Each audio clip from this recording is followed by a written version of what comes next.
Supreme court की ये जिम्मेदारी नहीं बनती है कि इनके ऊपर जो चीफ मिनिस्टर के ऊपर मुकदमे हैं उसकी सुनवाई शुरू की जाए।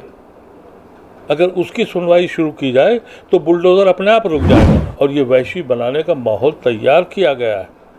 अब इंसान नहीं बनेंगे, वहशी बनेंगे और इसमें हुकूमत और यहाँ की अदलिया बराबर की शरीक है। अदलिया आज चाहे तो ये बुलडोज़र बाबा और फलाने बाबा जिनके ऊपर पहले इन पे मुकदमे दायर होने चाहिए। इनके दामन खुद दागदार हैं और वो दूसरों से इंतकाम ले रहे हैं। एक कोई सरफिरा बदमाश था, उसने जयपुर में किसी गर्दन काट दी। कोई दूसरा था, उसने कर्नाटका में, अब उन्होंने पलट के किसी मुसलमान की गर्दन काट दी। ये इंसान नहीं है, जानवर लोग हैं।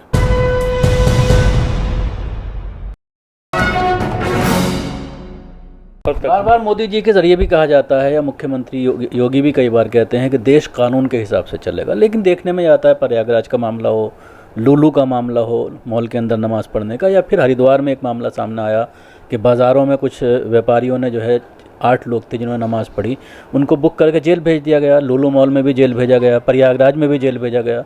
तो कोर्ट इस तरह की चीज़ों पर किस तरह से एक्शन ले रहा है? क्या संविधान इसको इजाज़त नहीं देता कि आप रोड पर नमाज़ पढ़ें या प्लेटफॉर्म पर या बस में अगर हैं, ट्रेन में हैं तो नमाज़ नहीं पढ़ सकते? मैं तो आपके इस प्रोग्राम में पहले भी कह चुका हूँ और ये मेरा यकीन है कि जब भी इसकी तारीख़ लिखी जाएगी इस मुल्क की बर्बादी की, इस मुल्क की अदलिया उतने ही शरीक होगी।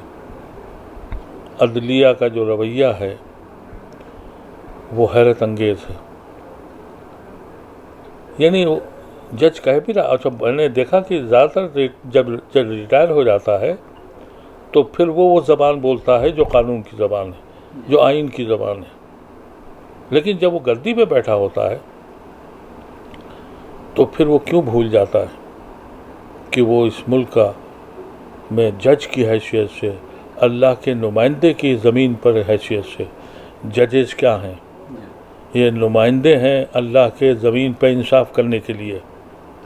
ये इंसाफ है कि आप एक कौम के लोगों को जेलों में डाल दें ये कह के कि ये नमाज़ पढ़ रहा था, मैं तुम्हें डिस्टर्ब कर रहा था। और अगर वो नमाज़ पढ़ना जुल्म है तो फिर ये जो सब कुछ हो रहा है आजकल, कांवड़ियों का भी और जो होता है, ये इनके सारे जुलूस जो होते हैं, ये फिर कैसे इजाज़त है? मैं यही समझता हूँ कि अगर यही तमाशा रहा तो कहीं ये मुल्क, अभी तो इक्का दुक्का एक दूसरे को मार रहे हैं। एक कोई सरफिरा बदमाश था, उसने जयपुर में किसी गर्दन काट दी। कोई दूसरा था, उसने कर्नाटका में, अब उन्होंने पलट के किसी मुसलमान की गर्दन काट दी। ये इंसान नहीं है, जानवर लोग हैं। इंसान कभी इंसान की मौत नहीं करेगा अगर उसमें इंसानियत है। जब वहशी हो जाएगा और ये वहशी बनाने का माहौल तैयार किया गया है, अब इंसान नहीं बनेंगे, वहशी बनेंगे और इसमें हुकूमत और यहाँ की अदलिया बराबर की शरीक है, मैं समझता हूँ। अगर बात करें कर्नाटक की, जिस तरह से आपने कहा कि सीएम ने कहा योगी मॉडल लागू करना पड़ेगा, ख़ासतौर से योगी को बिल्डोज़र के नाम से पूरा देश में तमाम मुख्यमंत्री उसकी नज़ीर मानते हैं और कई ख़ासतौर से बीजेपी शासित राज्य, चाहे वो गुजरात की बात करें, मध्य प्रदेश की बात करें, वहाँ पर भी बिल्डोज़र चल रहा है। तो इसको किस तरह से देखते हैं? और उसको जब सुप्रीम कोर्ट में भी अभी मामला पहुँचा और सुप्रीम कोर्ट ने साफ कह दिया कि हम बिल्डोज़र पर रोक नहीं लगा सकते Uttar Pradesh. Supreme court bulldozer पर रोक नहीं लगा सकता, ये बात मैं मान लेता हूँ। लेकिन क्या सुप्रीम कोर्ट उनके वो मुकदमे वापस नहीं जिसको इन्होंने खुद से माफ़ किया? इनके ऊपर 12-14 मुकदमे चल रहे हैं, including attempt to murder and murder, जिन्होंने खुद अपनी ज़ात से उस मुकदमों को ख़त्म किया। सुप्रीम कोर्ट ने कहा कि नहीं, ये मुकदमे नहीं ख़त्म होंगे। वो क्यों नहीं टेकअप हो रहे हैं? वो मुकदमे वापस लाने चाहिए। उस आदमी के ख़िलाफ़ वो मुकदमे हैं जो हाकिम वक्त है, जो इस वक्त अपनी आया अना के बदले लोगों से इंतकाम ले रहा है, उसके ऊपर खुद मुकदमे हैं। सुप्रीम कोर्ट की ये जिम्मेदारी नहीं बनती है कि इनके ऊपर जो चीफ मिनिस्टर के ऊपर मुकदमे हैं उसकी सुनवाई शुरू की जाए। अगर उसकी सुनवाई शुरू की जाए तो बुलडोज़र अपने आप रुक जाएगा। लेकिन उन्हें मालूम है कि उनके ऊपर तो कोई मुकदमा होगा नहीं। जो मुकदमे हैं उन्होंने अपने आप से हटा दिए। अदालत का ये फैसला है कि आपने गलत हटाए, इसकी फिर से इंक्वायरी होगी, मुकदमे चलेंगे। यही तो खबर एक आई थी, आज 3 साल हो गए। कोई एक मुकदमा शुरू हुआ? इन्होंने एक पुलिस वाले को मारा था गोली वहाँ गोरखपुर में, वो मुकदमा आज भी पड़ा हुआ है। जाने कितने मुकदमे पड़े हुए हैं। तो सुप्रीम कोर्ट की जिम्मेदारी बनती थी इस मुल्क को बचाने के लिए। मैं आज भी ये कहता हूँ, अगर सुप्रीम कोर्ट इस मुल्क को बचा कोई सकता है तो वो यहाँ की अदलिया है। अदलिया आज चाहे तो ये बुलडोज़र बाबा और फलाने बाबा जिनके ऊपर पहले इन पे मुकदमे दायर होने चाहिए कि जिन लोगों के हाथ में इख्तिदार है, जो हाकिम वक्त हैं, उनके अपने दामन कितने साफ़ हैं।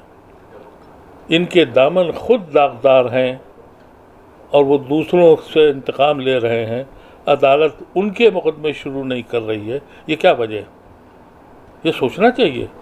चीफ जस्टिस के पास भी बहुत सारे केसेस जाते हैं या सुप्रीम कोर्ट की कई बेंच में जाते हैं। अभी एक मामला सामने आया नुपुर शर्मा का, 2 रुकनी बेंच थी जिसमें से एक जज ने बहुत ही सख्त अल्फाज में उनकी सजनिश की नुपुर शर्मा की, लेकिन 15 दिन बाद दोबारा वो केस जाता है उसी कोर्ट में, उसी बेंच के सामने, और उसको रिलीफ दे दिया जाता है। उसको लेकर के जितना हंगामा हुआ, IAS IPS जो फॉर्मर हैं, रिटायर्ड IAS IPS हैं, बहुत सारे जज हैं, उन्होंने लेटर लिखा 130 के करीब, और कहा कि ऐसे इस तरह की टिप्पणी जज को नहीं करनी चाहिए, और उसके बाद अगली बार रिलीफ दे देती है वही बेंच सुप्रीम कोर्ट। रिलीफ नहीं दिया, कहा कि अब गिरफ्तार नहीं, कोई नहीं करेगा, किस्सा ख़त्म। ये यानी सितम है जो बेंच ये कह रही हो कि तुम अकेली जिम्मेदार हो माहौल ख़राब करने की। वही बेंच वही फैसला कर रही है कि अब कोई इनको गिरफ्तार नहीं करेगा। तो फिर किससे इंसाफ मांगने जाएगा आदमी? आज एक जस्टिस साहब का, सुप्रीम कोर्ट के जस्टिस साहब का, चंद्रचूड़ साहब का बयान आया है कि अदालतों को बहुत बदनाम किया जा रहा है। ये सोचना तो उनको चाहिए, हमारे ऐसे आम आदमी को नहीं। क्यों किया जा रहा है? एक आम इंसान क्यों डर रहा है और क्यों ऐसा कह रहा है? यह तो जजेस हजरात को खुद सोचना चाहिए। यहाँ तक नौबत कैसे आ गई? हम सब लोग, इस मुल्क का हर शख्स सुप्रीम कोर्ट के कानून के ख़िलाफ़ नहीं बोलता, न बोलेगा। हमसे भी कहा जाता है, हम भी यही कहते हैं कि भाई हमें बड़ा एतबार है सुप्रीम कोर्ट पर, लेकिन क्या करें, दिल नहीं मानता। ज़बान से तो हम कह देते हैं, इस तरह की टिप्पणियां जजों के ज़रिए या चीफ जस्टिस के ज़रिए भी अक्सर उस वक्त आती हैं वो जब किसी यूनिवर्सिटी में स्टूडेंट को संबोधित कर रहे होते हैं, किसी लॉ इंस्टीट्यूट में पहुंचते हैं। अभी 2-3 बयान चीफ जस्टिस के सामने आए लगातार। एक तो गिरफ्तारी को लेकर सामने आया कि अंधाधुंध गिरफ्तारियां नहीं होनी चाहिए। बहुत सारे केसेस ऐसी हैं जिसमें गिरफ्तारी नहीं करनी चाहिए, लेकिन उसके बावजूद पुलिस गिरफ्तार करती है। ख़ासतौर से उत्तर प्रदेश के परिप्रेक्ष्य में वो बोल रहे थे चीफ जस्टिस। और उसके अलावा एक अभी 2-3 दिन पहले ही आया मीडिया को लेकर के कि मीडिया कंगारू मीडिया हो गया है। लेकिन इस तरह के केसेस खुद जमीयत के ज़रिए मीडिया के ख़िलाफ़ बहुत सारे केस कोर्ट में पेंडिंग हैं। तो क्या कोर्ट में अलग बात होती है, कोर्ट में डिसीज़न नहीं लिया जाता, सुनवाई नहीं होती, डेट पर डेट मिलती चली जाती है, और जब पब्लिक डोमेन में जाते हैं, किसी यूनिवर्सिटी में बच्चों को संबोधित करते हैं, तो कुछ और लैंग्वेज होती है। यही तो अफसोसनाक बात है कि जजेस की ईमानदारी पे कोई शुबा नहीं करता, ना हमको करना चाहिए, क्योंकि अगर हम जजेस पे ही शुबा करने लगें तो कुछ बचेगा नहीं। लेकिन जजेस की भी तो जिम्मेदारी है कि वो अपनी क्रेडिबिलिटी को कायम रखें।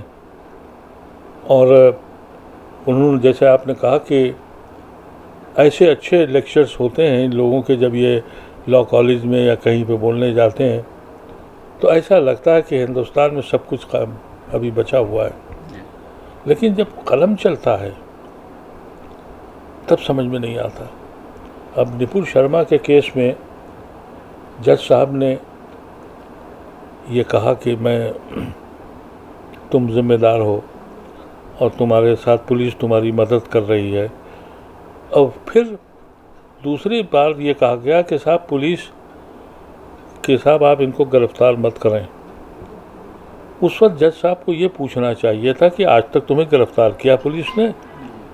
पुलिस तो तुम्हें गिरफ्तार कर ही नहीं रही, तो यहाँ आई क्यों हो? लेकिन उस पर भी सनद लगा दी। अगर पुलिस को गिरफ्तार करना होता तो बम्बई की पुलिस आई थी, वापस भेज दी गई। कलकत्ते की पुलिस आई थी, दिल्ली पुलिस ने वापस भेज दी। दिल्ली पुलिस खुद उनको प्रोटेक्शन दे रही, तो उनको गिरफ्तार कौन कर रहा था? गिरफ्तार तो हो ही नहीं रही थी वो, लेकिन बाकायदा सनद लगा दी। ये वो चीज़ें हैं जो दिल और दिमाग काम नहीं करता है। और मैं ये समझता हूँ कि इस मुल्क में आज भी अगर कोई उम्मीद की किरण है, अगर कोई 5-7 जजमेंट ऐसे आ जाएं जो हक़ाइक़ पे मबनी हो और जो बहुत ही इम्पॉर्टेंट हो, जैसे योगी साहब का केस है, वो ख़ुद मुजरिम, कई उनके ऊपर बहुत सी FIR हैं, उनकी कोई 3-4 केसेस ही सुनना शुरू कर दें तो हकीकत पता लग जाएगी कि भाई ये किस हद तक मजबूत है। लेकिन उनके लिए तो सब कुछ छूट है। पहले इसलिए बचे रहे कि MP थे, अब चीफ मिनिस्टर हो गए तो उन्होंने अपने सारे मुकदमे फेंकवा दिए। अब जब कोई दूसरा चीफ मिनिस्टर आएगा और मिनिस्टर आएंगे तो वो अपने मुकदमे खुद ही ख़त्म करा देंगे। ये मुल्क ऐसी जगह खड़ा है जहाँ वापसी के लिए अब सालों साल लगेंगे। जो कुछ हमने 70 साल में कमाया था वो पिछले 5 साल में निपटा दिया। अब ये मुल्क फिर कैसे खड़ा होगा, ये अब सोचने की बात है। शुक्रिया दीप साहब हमसे बात करने के लिए। दीप साहब जिस तरह से बात कर रहे थे, ख़ासतौर से कोर्ट को लेकर जिस तरह की चीज़ें पब्लिक डोमेन में आ रही हों, जिसको लेकर टिप्पणियाँ भी की जा रही हैं। आज खुद एक जज के ज़रिए कहा गया है कि मीडिया जिस तरह से ट्रायल कर रहा है कोर्ट को लेकर, डिसीज़न को लेकर, इस तरह से मीडिया को नहीं करना चाहिए। लेकिन उसके पीछे क्या वजह है, उस पर अदीप साहब ने भी अपनी राय दी। शुक्रिया हमसे बात करने के लिए।